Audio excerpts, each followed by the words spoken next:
Seems like the regulators are in a pincers movement. On the one hand, they can adopt regulations that are precise and exact, and then they get criticized because, well, it's one size fits all and they're too complex.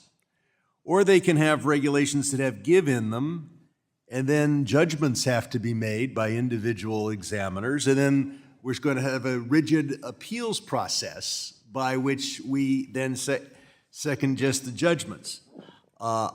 Either we need to have judgments made and sustained, or we need to have regulations so precise that there are very few judgment calls.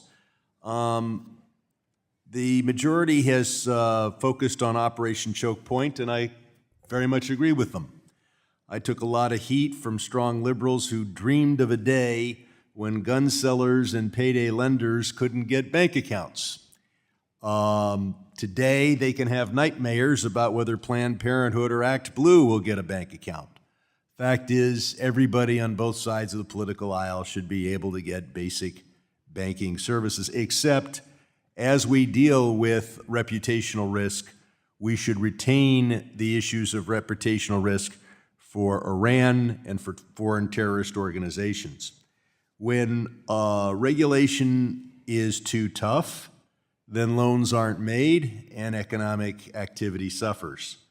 When the regulations are too loose, we see the bank failures of 2008, which the gentleman from Illinois points out no Republican was here to see, but we got a taste of it, a little taste of it in 2023. If the regulations are misconfigured, then we get the economic impairment of very high regulations and the prudential risks of very low regulations. I'm concerned about the cuts to the FDIC. Some 1,200 employees they're planning to lay off. They've already had 500 take the buyout. They've canned 100 in probationary employees. Mr. Steele, if we just don't have any effective auditing of banks, could anything go wrong?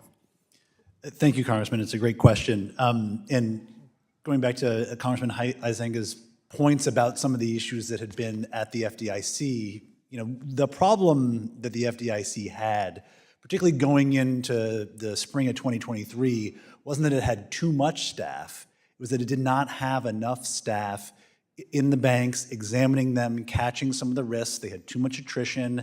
The workforce was too stale, as we saw, and so they were not able to catch emerging risks there. And I'll point out, when you have one of these chainsaw approaches to an agency, the good people go on LinkedIn. They've had it. And there are a lot of private sector jobs for the best people at the FDIC. And I'll point out that if we're not going to have effective auditing, then one way to deal with that is just have ridiculously high standards. Then you don't have to be that clear.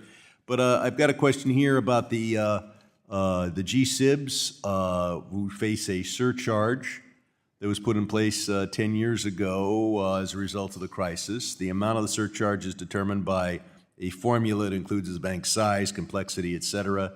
GSIB surcharge capital requirements as a percentage of assets have increased significantly, and the way that the Fed calculates the GSIB surcharge for U.S. banks is double what the EU does. Ms. Flowers, how does the U.S. take a different approach on GSIB surcharge, and does that mean less lending for American businesses? Sure. I would say that the U.S. has a bespoke framework that they refer to as Method 2, and they replace the international standards factor for substitutability with a bespoke factor on short-term wholesale funding. That factor was originally meant to represent about 20% of the overall score. It's ballooned to at least 40% for many banks. Also, none of the indicators in the GSIB score are adjusted, again, as we're talking about tailoring in general, for economic growth and inflation. So those things grow as the economy grows.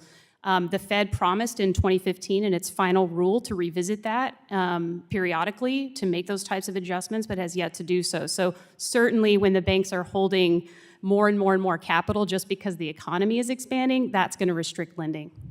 And finally, I say we need to market especially held for sale securities, and I yield back.